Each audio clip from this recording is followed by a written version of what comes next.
has got the facts for you. EX the storyteller, bringing the spark. No one does it better.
Hi, Afro Elite. Is the What's music wrong? too loud? No, I don't think so. Okay. You hear me? Yep, I sure do. Okay. Thank you so much for joining today. So I just want to say hi to everyone, and I want to tell them that you are a activist, correct? Correct, yes. Okay. Do All you want right. me to turn my camera on or is this fine? No, that's fine unless you want people to see them. It's fine right now because, not ready. Okay. Yeah, it's not really a requirement, and you're always on camera anytime. Most of the time anyway. hmm So I just want to let you know that I have several questions prepared. Depending on your responses, we may explore some topics further as time permits. So I don't want to hold you too long. I kind of try to keep the interviews a little brief. So for you, though, I do have 7, whereas I usually have 5. So the first question is, I have seen a couple of clips of you speaking at like town halls. Yeah. What inspired your interest in politics, and how did your first appearance shape your perspective? Did it feel like you were contributing to history, or that meaningful change though inevitable, would be gradual and sometimes uncomfortable? Yeah. Well, what's interesting is what inspired my whole take in politics or interest in politics was really the first term of Donald Trump, the first election of Donald Trump, because growing up, I had always thought that politics was fake. I always thought that it was rigged. You know, um, the election is selected, which to a degree, I'm not saying that that stuff is completely false, but I thought that it was very the predictable. We all know who's going to win, the person who has the connection in politics, and everybody was talking about Hillary Clinton was going to win the election. And when she didn't, everybody was surprised. I was less surprised, but everybody was surprised. And I was all like, you know what? Maybe I don't know as much about politics as I thought I did. So I started really learning, watching different YouTube videos, trying to watch different, pieces of news and think pieces and stuff like that about politics. This is years and years before I started the channel Afro Elite. So I had kind of started to develop an interest and a knowledge in politics then, to get to where I am now, as far as going to City Hall and talking to Brandon Johnson. I had worked in local, not worked necessarily, but I had always done, even before Afro Elite and everything, I had always did like volunteering and things like that. And there's been local elections that my school had wanted me to, volunteer, help put up signs and stuff like that. So I was doing stuff like that and wanted to talk to them to see exactly where their stance was on the Black community, because following the new Black media, I was like, well, they'll be Black and they'll talk a kind of good game if you don't know what questions to ask. So I wanted to make sure I asked the right questions, but I was never able to get a chance to. And I feel like most people don't know exactly the right questions to ask. Most people don't know that. So around the Lori Lightfoot administration, the immigrants started coming in, and I tried to raise as much awareness as possible on that. Um, when she lost, Brandon Johnson got in there, and I started going to City Hall just to get footage because I knew for a fact that the news was covering it, but the news tends to edit things out in the favor of the administration, in the favor of the Johnson administration. So I needed to go there and get as much raw footage as possible. And as I'm doing that, because I was originally just about getting the footage, but as I'm doing that and I saw the opportunity to get in front of the camera, in front of their camera, and ask the questions that I feel like people want to know the answer to, but they don't know how to frame the question. So that's what I decided to do. I decided to go up there and I spoke for 3 minutes at one time, and I was able. And mind you, I didn't have a chance. I didn't have a chance to come up with a script or anything like that. I didn't even know it was going to be like an open mic thing for everybody. So the second I have a chance, I just took what I knew and I spoke for the first 3 minutes. And then I'm like, okay, well, if the news picks this up, then I need to start doing this, because I know my voice here reaches a certain audience, but like the local politics, the local ABC, MSNBC, all of that reaches a different audience. So I need to do that so I can show the people what type of questions you need to ask. I do think that this is beneficial because I'm starting to see people slowly but surely even questioning the people at power right now. Not just the Republicans, but the Democrats. And I think that this is a major improvement from where we were with Trump was in office the first time. Because the first time it was the Democrats were the good guys and they were the underdogs trying to fight against Trump. And now people have seen with the Biden administration and now with the second Trump administration that the Democrats are not the good guys. And by me going up there, I think that really gives them the questions that they don't know need to be asked. And now they're starting to see that. Okay, so the Democratic Party isn't able to get away with being the good guys in disguise, or the bad guys disguised as the good guys, I should say. Right. So Chicago has seen a significant influx of migrants, right? Yes. There were reports of building takeovers and a neighborhood school being converted into a migrant shelter, despite parents requesting the renovation for local FBA children, correct? Correct. Yes. So can you clarify what happened and whether the school has been returned to the community? Well, no, the school hasn't been. The school was vacant because, and this happened, I think even more than maybe 10 years ago, 10, 11 years ago, a lot of Chicago schools got shut down in the Black community under the leadership of Rahm Emanuel, the mayor at the time, Mayor Rahm Emanuel. There was a lot of Black schools that got shut down. Now, people still kind of argue and debate over the reasoning for the shutdown, but at the end of the day, the schools were shut down, and it was promised that the schools would reopen, that the schools would rebuild, that the government was going to kind of renovate and fix some things up, but that didn't happen. So the community has been working to get the school back up, because schools, the education system in Chicago is not in the best condition right now.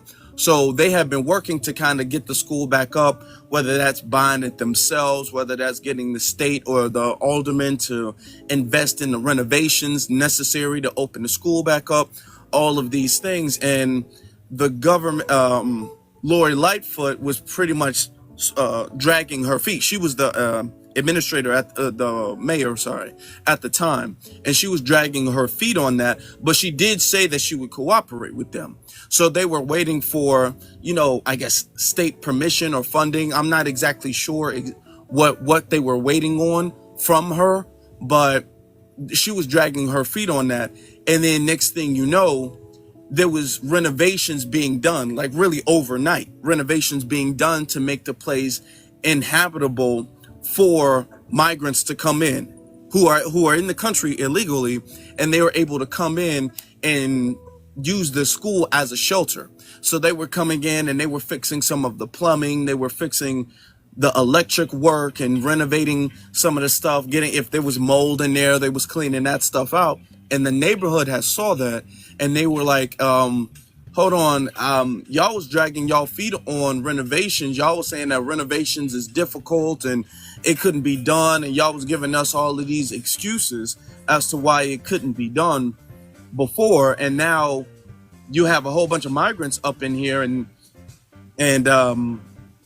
now all of a sudden overnight you have these renovations for these people to come in here, plus you're inviting people into the community that the people don't know. You're allowing a bunch of strangers who you guys are referring to as asylum seekers to come in here, and you don't know them. So they have pushed back against that. There was that in the school in particular. I believe that was in South Shore, if I'm not mistaken. And there was a community. There was a couple other community centers. Now, what's really nefarious is that these community centers were actually being used. Now, the school that I was referring to was vacant, but the community centers was actually being used, and they were going to stop the usage of the community centers and kind of gut that out and then turn that into an asylum shelter. So the community had to create a press conference, and they had to push back against that. Wow. I think that's when Chicago Flip Spread first came to my attention, and I saw like real life Democrats going to the Republican Party, and it called a lot of my attention to what was going on in Chicago. Now, we know recently, right, there's reports of people being detained. It seems like some sort of fear mongering, where they're trying to make it seem like foundational Black Americans are going to be deported. Where to? Nobody has told us, right? But in speaking to actual Chicago residents, they say that building was already run down. It was some Black people left, but it was overtaken by Venezuelans. What do you know about that building and the situation with the reports of Black Americans being detained by ICE? Okay, well, the building had been run down. The building had been run down for a long time. It was a lot of kind of battle with the bank and the ownership, because the building used to be privately owned, and then it was sold to the bank. It was either sold to the bank or the bank took it, but the bank owns the building now. And the bank was supposed to be doing renovations. There was a lot of plumbing issues. There was a lot of sanitary issues with it. It was a lot of issues with the building. So the building was not really supposed to be inhabited by anybody. Now, I don't live there, but this is what the other residents that I know have said. The building, nobody was supposed to be in that building. Now, there were some people in the building still who have been living there, who haven't, moved out yet, but people weren't supposed to be in there.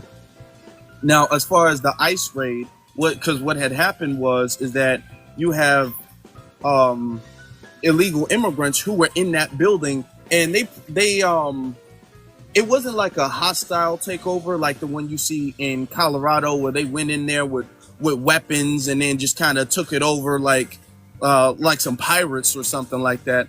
But, one of them went in there and they were all cool and they helped out a little bit and everybody was cool. And then next thing you know, a flood of them started coming in there, and they started going into, because there's a lot of abandoned rooms or abandoned apartments in that building as well.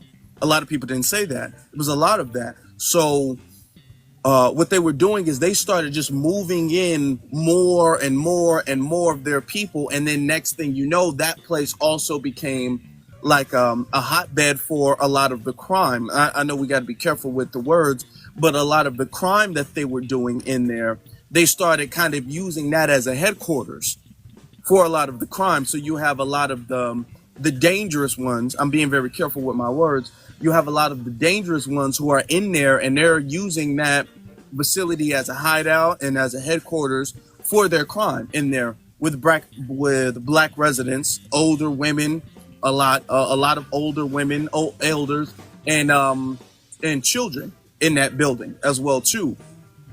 So, and that was kind of known. That's not like no big secret or nothing like that. That was kind of known that they were in the south side of Chicago.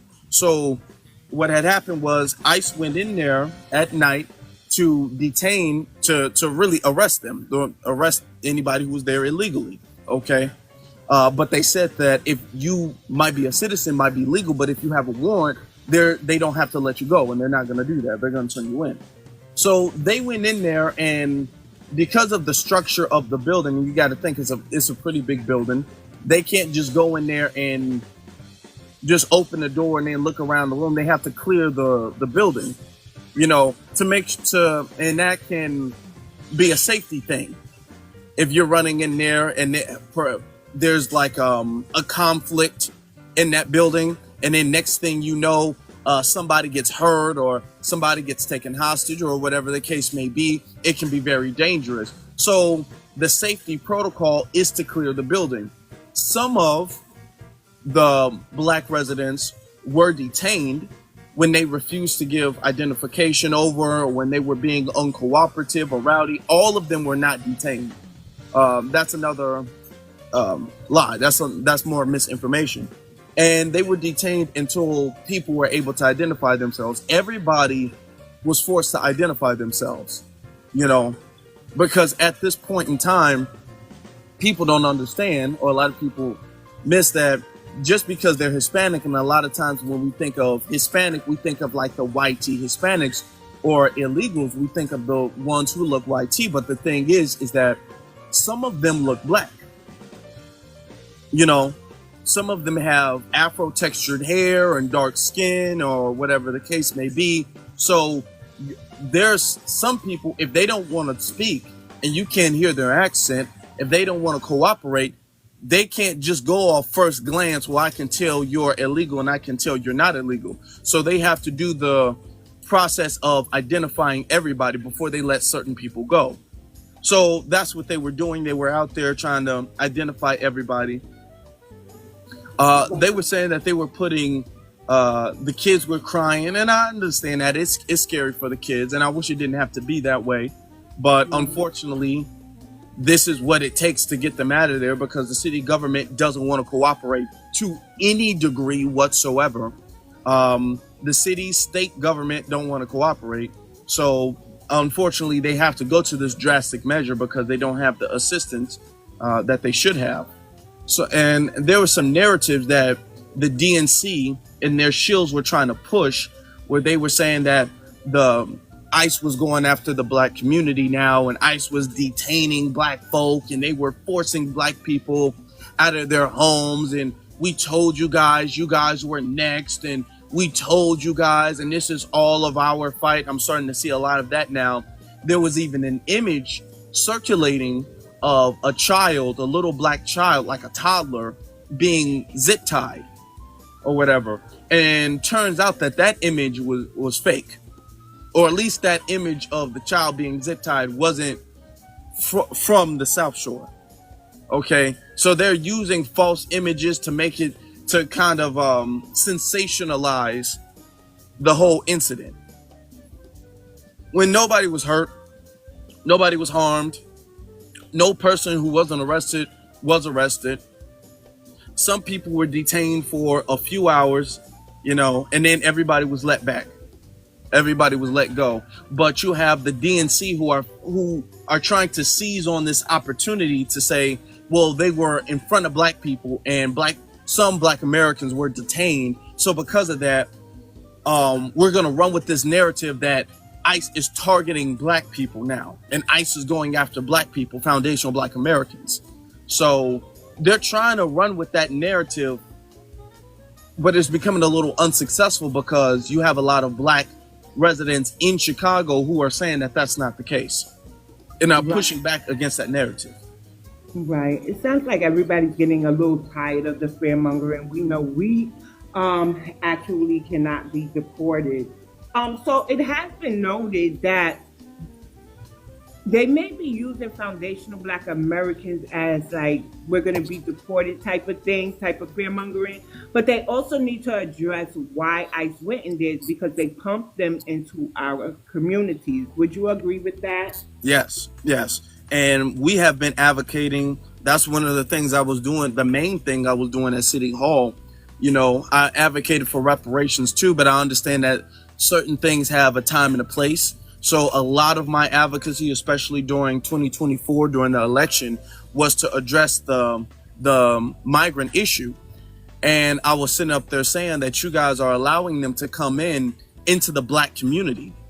These people, which is on the south side and the west side of Chicago, you're allowing them to come into the black community, and they're in here just doing anything they want to do, you know. And because the mayor, where it started off with Lori Lightfoot, then Brandon Johnson, and J.B. Pritzker, the governor, he was complicit with it. Joe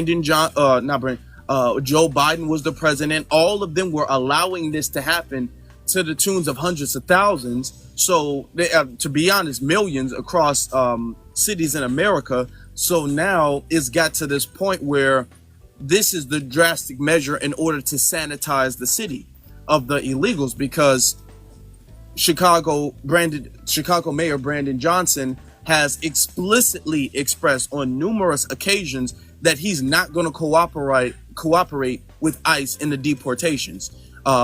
J.B. Pritzker has made it very well known, very clear that he has no intention of cooperating, because they have expressed that they don't think that they need to leave, that they don't support deportation pretty much at all, that they don't feel like they need to be deported whatsoever. So because there has not been a collaboration between the federal government and the city government and state government, the federal government has to go in with this kind of like very rough, and not, when I say rough, it's not like anybody has been fatally harmed or anybody's been hospitalized or anything like that, but they have to go in with this aggressive manner because the Democrats have allowed the problem to get this bad. They've allowed the problem to get this bad, and they have no intention on cleaning it up. Right. I kind of want to go back to the school issue where they took the building away from the children. Now, I remember, or refused to accommodate the parents so the children wouldn't have to travel out of their neighborhood to attend school. I remember a clip where they said Brandon Johnson pretty much bankrupted Chicago to the point where the school budget, the public education budget, was like basically non-existent. Is that correct? Do I have that correct? Yeah, you do. He's not going to admit it, but all of that is connected. All of that because there were there was money allocated to the city for different things, for the school, for the streets, for the community, for all of that stuff. Brandon Johnson kept going above and beyond to give money for the immigrants. He went above and beyond, so much so he was pulling money out of different things that money was already allocated for. So because he kept pulling money out to give into the immigrants, there was a deficit, all right, where certain things needed to be cut, because at the time, Mayor Brandon Johnson, and then the other mayor, forgot his first name, from Colorado, Jackson, from Denver, Colorado, were trying to reach out to Joe Biden for more federal funds. But Joe Biden didn't give them any more federal dollars, so they were having to use city and state government to pretty much fund the entire migrant crisis. So because of that, that created a pocket, because the migrants aren't It's not like a investment. So they're not getting any money. They're just kind of throwing good money after bad. They're kind of throwing money down the hole, and they're making a bunch of cuts to do so. And all of these things add up. So now they've gotten to the point where, or let me not skip over this part.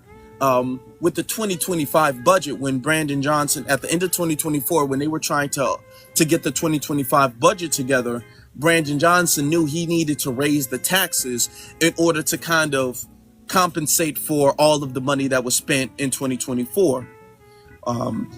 He unfortunately, he wasn't, 2023 and 2024, he wasn't able to raise the taxes to the degree he wanted to, because he wanted to raise property taxes up to the tune of $300,000. He wanted to raise the property taxes up there, if not higher than 300,000, plus a bunch of other city taxes. But no, the aldermen didn't agree on that. There was no, because there was major pushback to that from the city. So the aldermen didn't want to risk that, raising the property taxes, because everybody knew why. So he had to eventually settle on raising pretty much the taxes on parking, tickets, streaming, Uber rides, everything else. He had to raise the taxes on everything else, which didn't help the way he needed to. So he still needed to make different cuts in different areas. So, and this leads to the school system, because the funding isn't there for the school system. Now, he says he didn't dip out of the funding for the school system.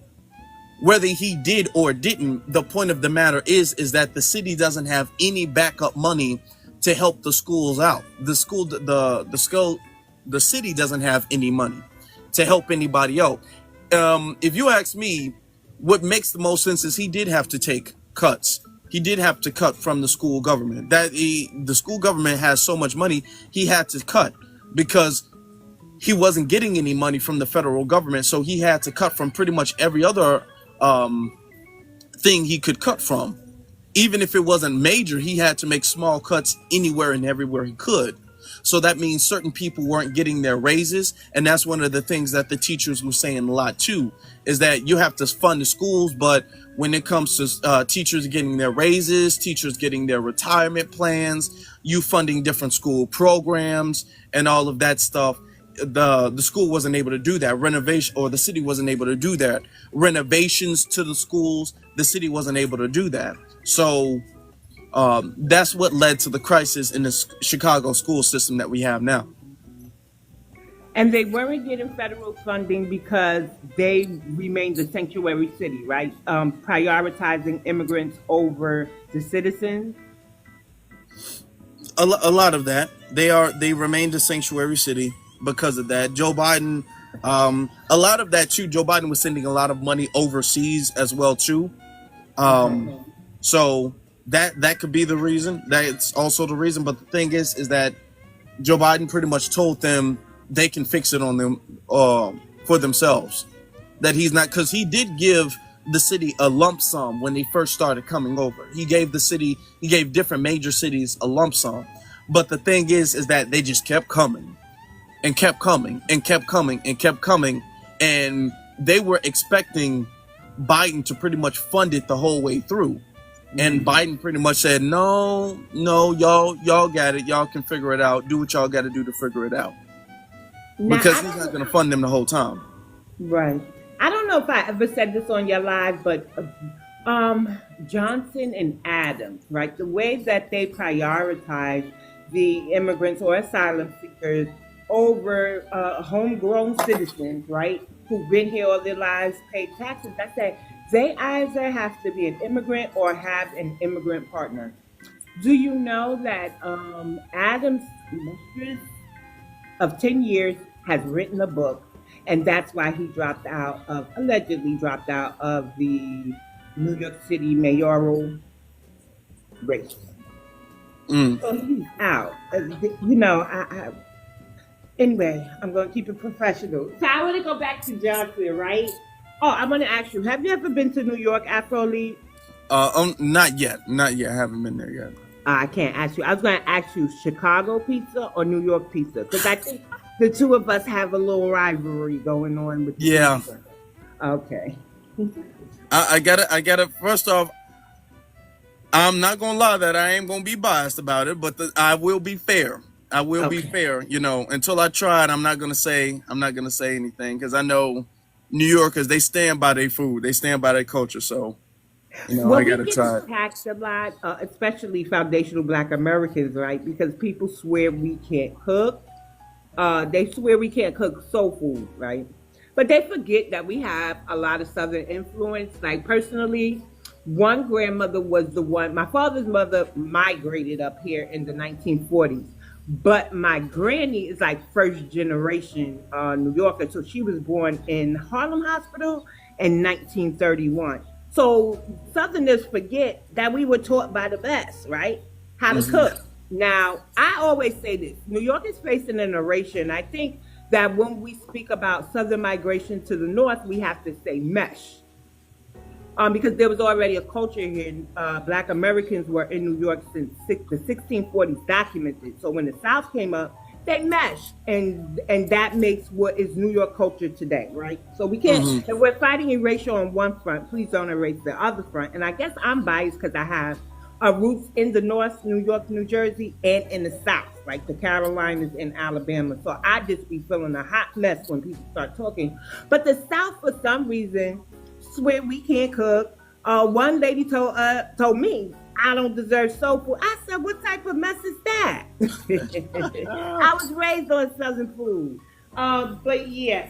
So going back to well, when you come, we'll find a nice restaurant that you could get a good slice of pizza. So you'll have like we're not gonna go to any old rinky dink like they sent Keith Lee to.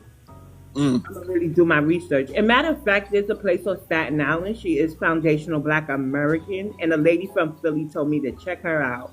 Her name is Shanae, and she has a soul food restaurant over there. And I follow her on Instagram, so she's pretty dope. Yeah. Okay.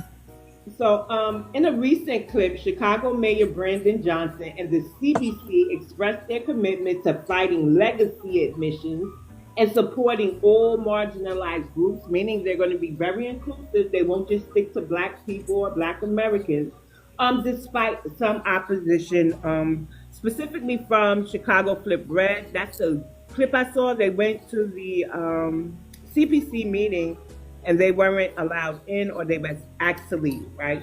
But Hmm. what I took from it was they're worried about legacy admissions when the immigrants are running amok with their getting their scholarships and us getting ours. Them telling our students they can't join certain student unions. Then they had like Nigerian Takeover Day, all at HBCUs. So our children or our youth, we also have the likes of the CK fan club disrupting classes and course life for children, for the youth. So I wanted to know what are your thoughts on this inclusive agenda that the CBC has with Brandon Johnson? Well, the thing is, the truth be told, is not inclusive or is not inclusive the way they say, because when they say that, they make it seem as if everything is going to be equitable across the board, that everybody's going to have just as much of a chance as everybody else. But we see in practice that that is never the case. Anytime they say things about things being inclusive or whatever, they do that to pacify the Black community, to say, well, you can't say that we're doing something only for them. You guys are in the paperwork too. You guys are in the writing too. But in practice, we're always skipped over and they're always prioritized. So that's their way of kind of, like I said before, pacifying the community, because the community is witnessing resources and legislation and opportunities be straight up given to them, to give them an economic floor, as Dr. King would say. So we're saying, okay, well, you guys have been denying us these economic opportunities and these resources. So they're getting a lot of pushback for that. So to hide, they're saying, okay, well, we're going to be inclusive. So in the beginning, they probably will have some foundational Black Americans up in there just to be kind of like the token. And I'm not saying students are bad or anything. Of course, students seize your opportunity where you find it, but they're going to have that there to be like, you see, guys, we're all inclusive, but they prioritize foreigners, even from the diaspora. That's one thing as well, too, that we're starting to really, as the community, we're starting to really recognize, because they used to be all like, well, I mean, you're all Black, so how could you say we're anti-Black if this Ghanaian person is in here and he got the scholarship? This Nigerian woman is in here, she got the scholarship. So what do you mean we're anti-Black? But we're starting to look into the details, and we're starting to see people even confess that they prefer immigrants from the diaspora. They prefer them. They prefer the Africans and the Caribbeans. So we're starting to understand that things need to be specific for lineage. All right. And they're trying to hide behind, oh, we're doing things inclusively. But the thing is that even if they were, and everything is going to be equitable from this point forward, and everybody's going to be having the same amount of opportunities and resources or whatever, that's still incorrect. That's still not right. Because this is not a country everybody has put as much blood, sweat, and tears into. This is not a country everybody else has founded. This is not a country that everybody is foundational of. The proper way to do things is to make sure home is being taken care of first, that the locals are being taken care of first, that the foundational Black Americans are being taken care of first and prioritized first. We were the first tier. We were the first people harmed. We were the main people. We are the main people disenfranchised. So we need to be the priority. Okay. Even above them, even if they were to do everything equally, we need to be the priority.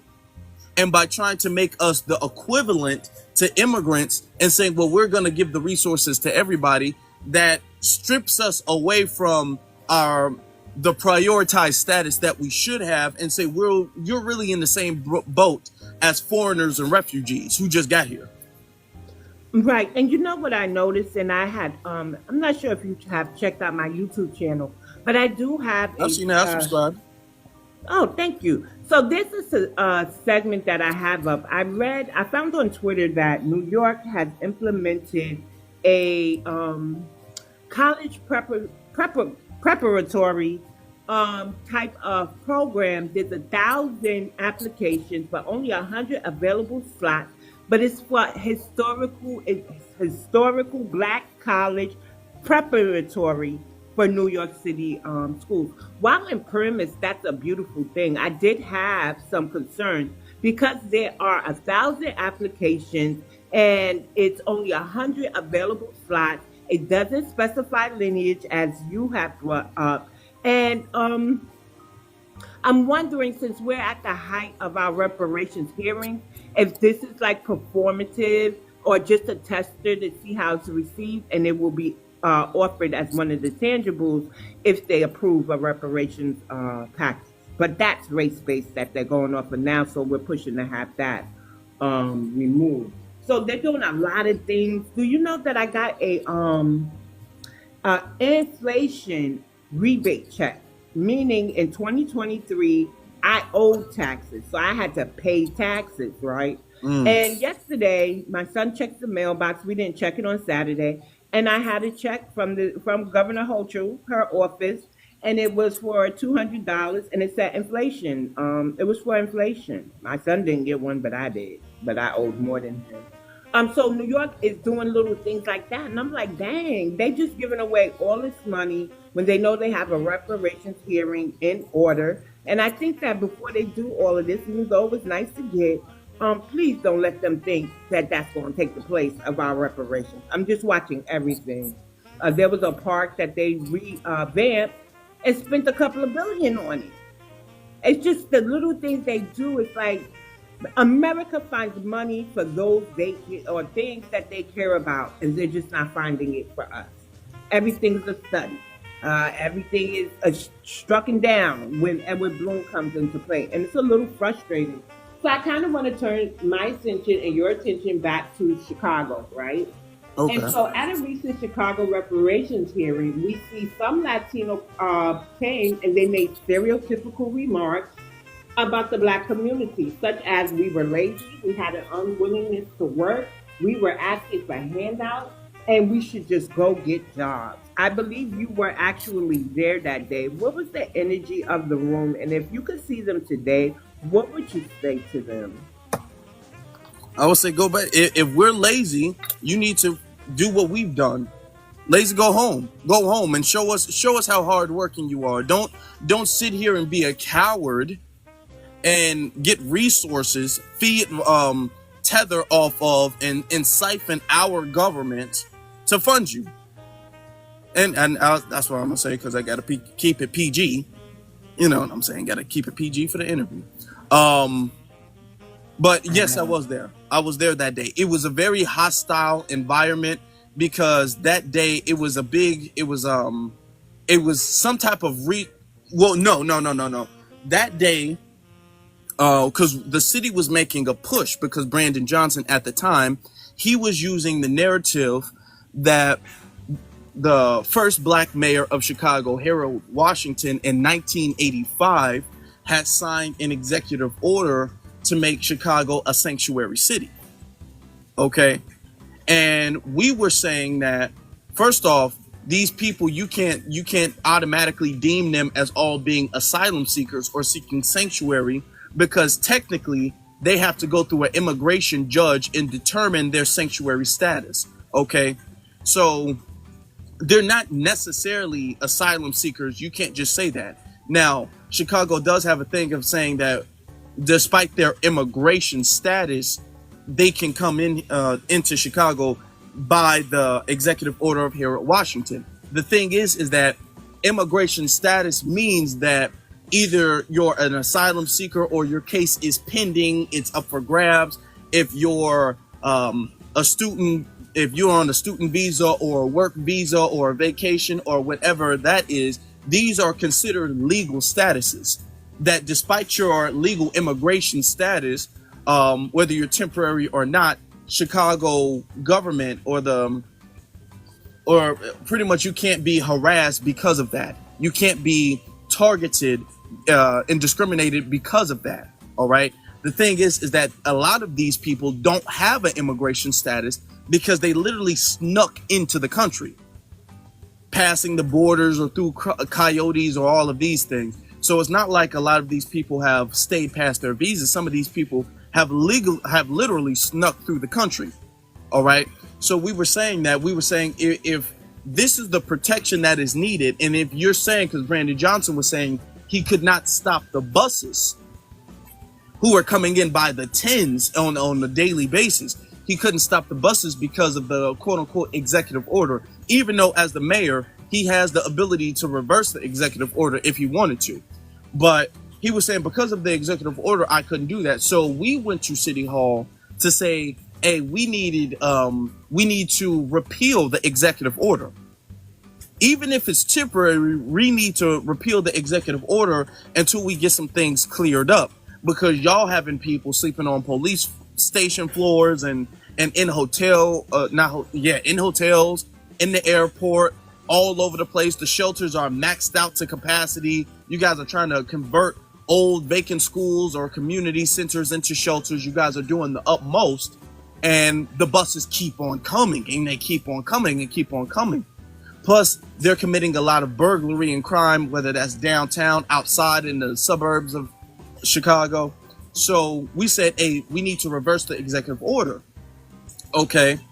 And as we were speaking, somebody was all like, okay, this city has stalled because this was after Brandon Johnson had said that he was going to sign a $500,000, I think, grant for the what do they call that, for the task force for reparations. So we were all like, you spent $500,000 for reparations, and we haven't seen any progress being done for the city of Chicago for reparations. So we're not getting no reparations, and you guys are spending millions of dollars for all of these illegals to come here. So you had black residents coming, speaking up at the city hall. You had Hispanics, whether some of the Hispanics have been here for decades, some of them are new immigrants. A lot of them were up there talking about, no, Chicago is a sanctuary city and the black and brown shouldn't be divided. And it was one person, I'm not exactly sure who had said something about reparations or whatever. And then that's what sparked, oh boy, the Hispanic dude to be all like, you lazy, you're not getting no money, go get a job or something to that effect, he said. Wow. So I just want to ask you, do you believe that engaging with local and state governments, which appear to prioritize immigrants like we've been touching on, is an effective strategy as we advocate for reparations? If not, what solutions would you recommend to improve the state of the foundational Black American community? I believe in a all of the above thing. I think the local and state governments are probably the most feasible as of right now.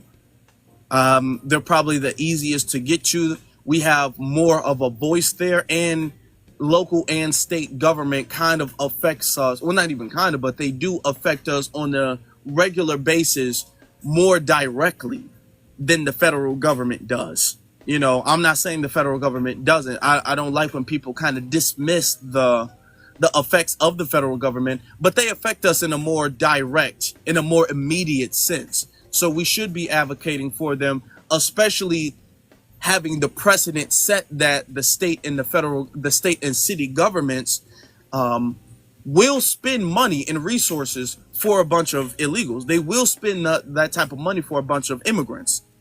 So with them setting that precedent, I think that this is the perfect opportunity that we should be seizing in order for us to advocate for our own reparations and our own tangibles.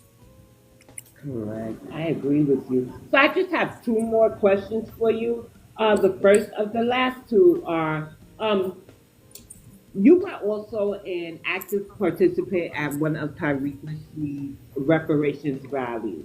Can you tell us about the energy and topics discussed at the rally? And additionally, should reparations rallies be conducted at a higher frequency than we see or hear at this time? Thank you, Purple.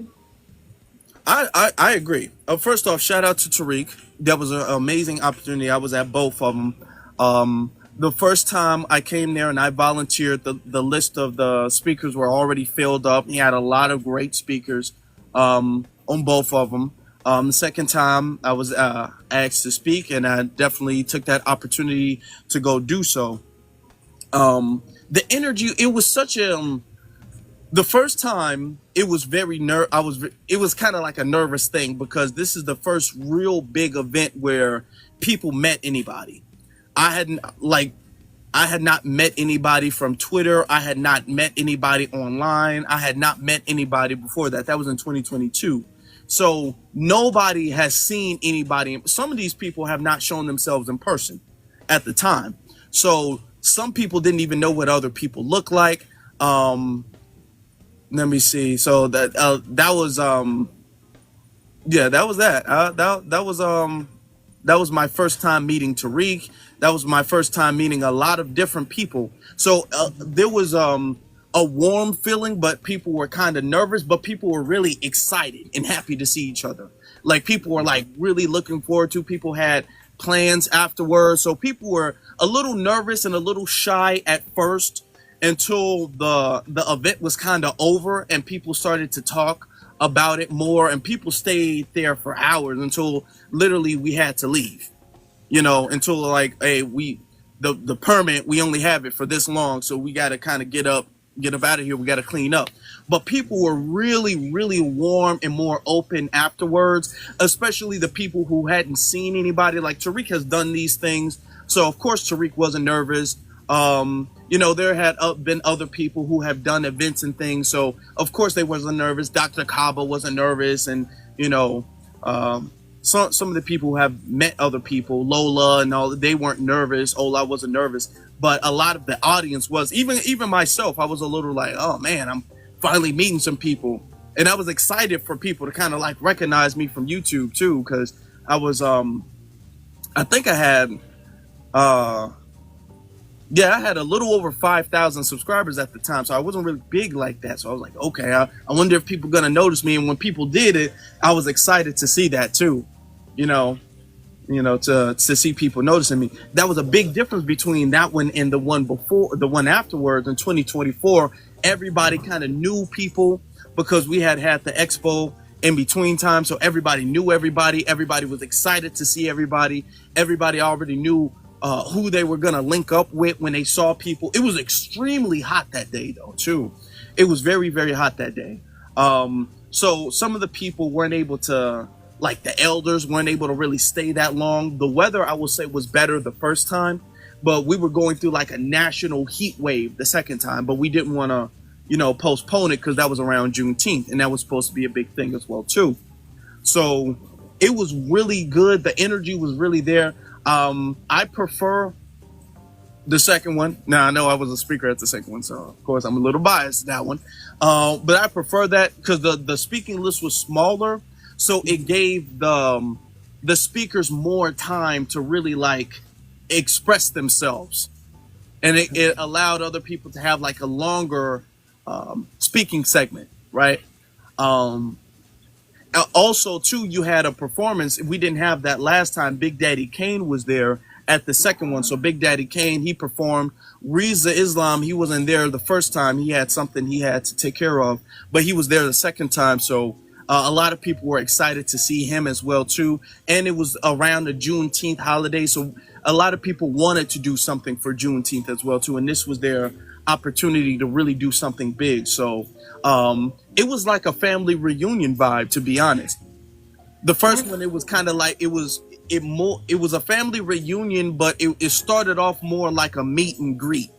And the second one, it was just straight up family. Everybody was hugging everybody. Everybody was taking pictures, and people were way more comfortable and happy to see people the second time. To answer, I almost forgot to answer your second one. I do think we should have more rallies for reparations. And I definitely do think so, because if they're going to have rallies for voter registrations, and they're going to have rallies for, hey, Charlie or CK, Charlie Kirk, he had he was going to different schools and campuses and stuff like that. So in order for us to really get the narrative of reparations out there, we do need to have more public hearings and public town halls and public meetings and rallies and things. So, is that something that we could do on our own? What's the process for? I've never been to a reparations rally. Like, how does that work? Do you know? Yeah. And we can do that. Shout out to Tariq, but Tariq does a lot of things. I mean, he's working on a movie right now, so we can't have it to where like we're sitting on our thumbs waiting for him to have some free time, because he's a very busy man. So we should be able to do things ourselves too. And I've been talking to some people about that. In order for you to get that to work, you would have to first, I would say, establish a team who could go out and they could get a big public venue. We were at Freedom Plaza last time. So you want to get a public venue where people can go to and have the rally. So if you want to use like Freedom Plaza in DC, or I'm sure there's like a spot in New York where they have different rallies or events or something like that, you would have to go to like the city government to get a permit for that. You can go there and get a permit for that. I believe, depending on where it is, if it's privately owned or state owned, or depending on what you're going to have, it might be like for a very low cost. It might be for a very, very low cost. So you would have to go there. You would have to get the permit. You would have to express what you want to do, who's going to be there, all of that stuff.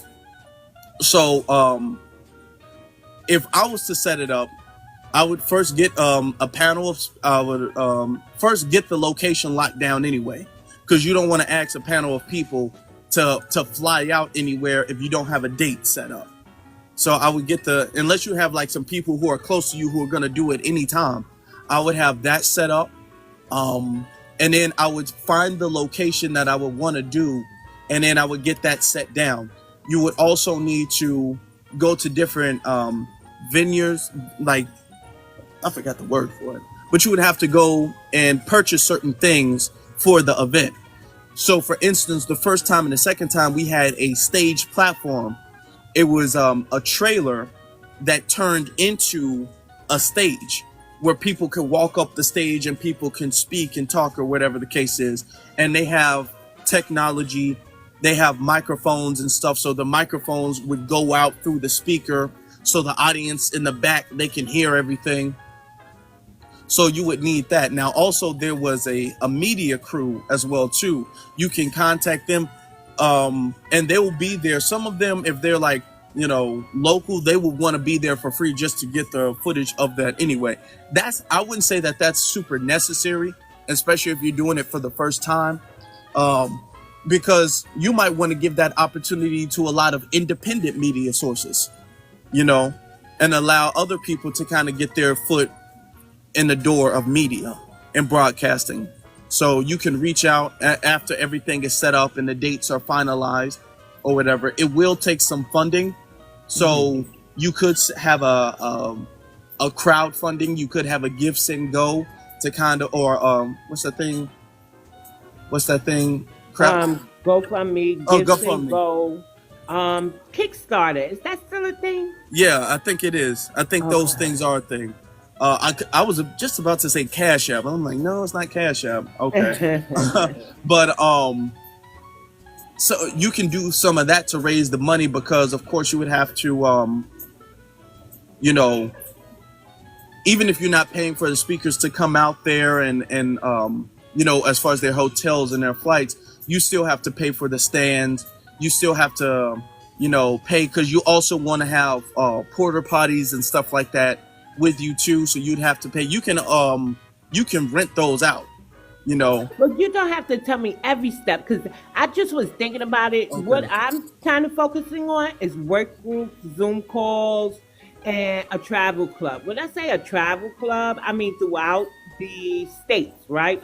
Okay. Because what I'm noticing is that the immigrants aren't just in New York, as everybody seems to think, and we're like number 6 with our immigrants. Ours is just more embarrassing. They have the media really behind them, and they practice group economics and local government. So that's why we seem to have the most immigrants. But what I'm realizing is that immigrants are also born in the South, they're born in the Midwest, they're born on the West Coast, and they're participating in our culture before some of us are even able to, right?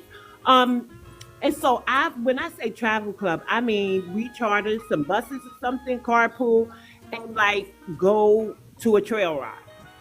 Go to, I think it's Bud Billiken. What parade y'all have in Chicago? The Bud Billiken parade. Billiken. Like, I think that Black Americans should engage in each other's regional culture, because we have our main culture. Do you know the amount of support that all eyes was on New York City for the African American Day Parade? We don't like the name. But there were some people who came from Jersey, somebody from the South said they came up, and more Southerners are saying they want to come up to support. People from Philly want to come up to support. So I think that we're at a height. The Brother Divine from the U.S. Freedmen's Project calls this the Black American Renaissance. And I think that for the most part, if I got out of my way and stopped looking at the pessimistic comments, making me feel all depressed, I would see the love that the other people are trying to extend to New Yorkers. They are telling people, one moment, I got to... They are really some are doing their due diligence to see who's starting the beef when somebody's saying the South does this, the South does that, and they're saying they're from New York. Some are saying you are an immigrant, you can't talk to FBA like that, you know, so they really want to come and support us. So I think we should do that in all regions and just partake in everybody's culture. So I wanted to say that. Also, you know, I don't want to keep you all day, but I want to know, this is my final question. So before we move to open panel, if anybody want to come up and ask a quick question, because Afro Elite is busy, what do you foresee for foundational Black Americans, and what is the best path forward to achieve your vision? Well, I definitely see us getting reparations. I know a lot of people are like, that's a losing battle. It's an uphill battle. It's a difficult battle, but I see it. I see prosperity, and I see us being able to be on code and start to redevelop and develop Black American neighborhoods the same way we did before with Tulsa, Oklahoma, and all of these things. I see us being able to do that in the future. I see us being able to control our lives and our destinies and a lot of the fate of this country in the future. And in the near future as well, too. It's not going to be the distant future where, like, our great grandchildren are going to do it. I think this is going to happen in the near future. I believe that. What needs to happen is we need to keep speaking truth to power, because we're starting to see the renaissance and the awakening of a consciousness in a group of people that's been put to sleep. So we're starting to see that. We're starting to see more people have the serious conversations and ask the serious questions that need to be asked as well too. Also, we need to push as far as like the logistics part of it. We need to push as far as like drafting different proposals and even lobbying different politicians in City Hall and things like that, and demanding certain acts or provisions and protections bills for us in particular. What needs to happen is that to everybody's best degree, they need to find something.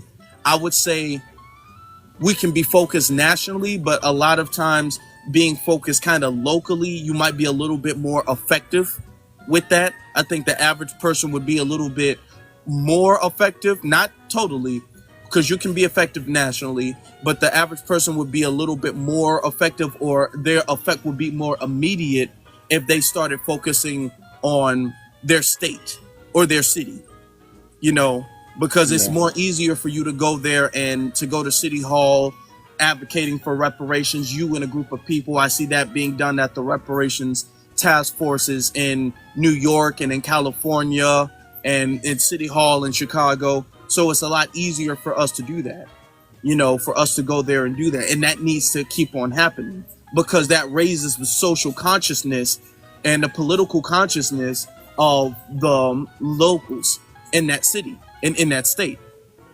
So that needs to happen as well too, as well as putting pressure on the politicians and trying to, breed our own politicians as well too. I think that that's kind of like a future step, but that's kind of like the next step that we need, instead of trying to bend somebody's arm to do what we need them to do. We need to create somebody who's going to do it without us micromanaging them and without us looking over their shoulder. We need somebody who's like, okay, well, if she's in office, we're okay.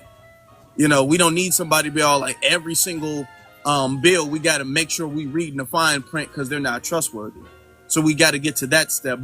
But that step is going to happen after we raise the social consciousness, after we wake people up. Exactly. What do you say? I'm sorry, this question just popped in my mind. What do you say to the people who say that we are divisive, we are hateful? Meanwhile, we know that they delineated first. And so it seems performative. What do you say to those people? I say that those are gaslighting tactics, because the thing is that the division, we have to understand, all division is not a good word or a bad word. Okay, people use it in a negative connotation because unity is good a lot of times, but unity is not good all the time. Sometimes division is necessary and it's better than unity.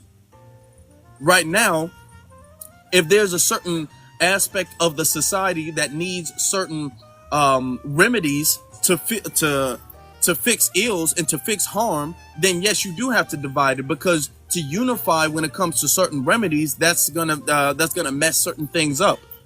All right. If a certain community needs a specific medicine, then yeah, you do have to delineate and you do have to divide between who needs what and who needs to be the priority.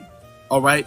And how it's a gaslighting tactic, because back in their homelands, they don't tolerate foreigners and immigrants being prioritized. They don't tolerate that.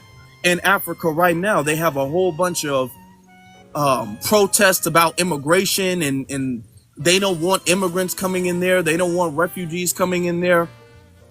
They do that all the time. You know, they'll say they'll proudly pronounce to be xenophobic, which is something we're not doing. We're not saying that we're xenophobic. We're not wishing harm on immigrants or anything. So we're not doing that. But our community has been ignored. It would be one thing if we were all in the same boat and we said we wanted special treatment, even though the argument can be made that we deserve it. But if we were all in the same boat and we said we wanted special treatment, it would be a different argument. But the thing is that we're not all in the same boat. They're in a boat that's being catered to and prioritized. And we're in a boat that got holes in it that's slowly sinking. And we're taking buckets of water and trying to throw the water out the boat to keep the boat afloat. And our boat is being ignored. So we're not all in the same boat. So yes, we want special attention and focus on our boat in particular. And what they're used to is that when we say we want boats to be taken care of, they give our boat some attention, but they give their boat attention and everything. And they don't want the attention taken off of their boat as far as immigrants are concerned and put onto our boat, which is justified. To also say that that's hateful, that's a horrendous gaslighting tactic, because nobody's wishing harm on them. Nobody's wishing bad for them. Nobody is justifying injustice being done to them.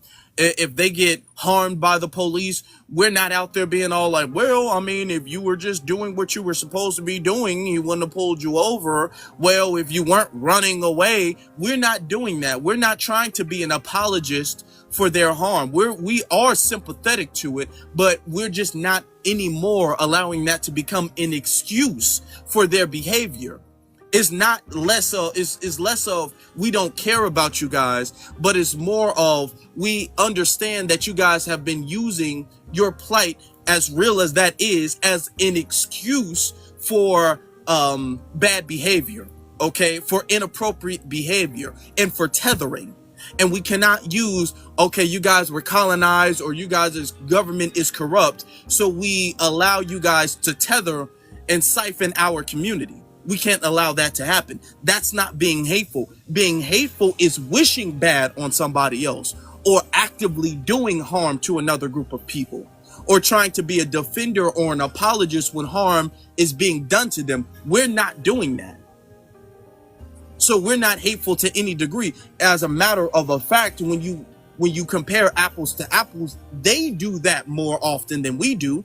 You have the Myron Gaines out there and the Candaces and all of these other immigrants who are all like, well, you know, George Floyd OD'd and that's y'all problem. Y'all culture is bad and y'all culture is this.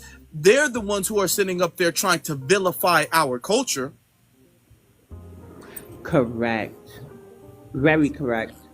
So that was all the questions I have for you, but you know, I got to tell you, Afro, I could be modding when you're live and I'll get messages. He's so fine. PX, he's so fine. So, I have never heard you speak of a significant other. So, do you have a significant other? You don't have to answer, but this is like going towards my next question. No, I don't. Okay, so for the ladies out there, Afro Elite is single, so we're going to ask him some questions. So, this is the question. Stuffing or dressing? Got to pass the vibe check, Afro. Stuffing or dressing? Stuffing or dressing? Dressing. Okay. Pot roast or oven stuffer? Pot roast. Okay. Greens or cabbage? I grew up with greens, not washed in the bathtub either. Oh, you like cabbage? Oh, I love cabbage though, but my parents used to make greens all the time.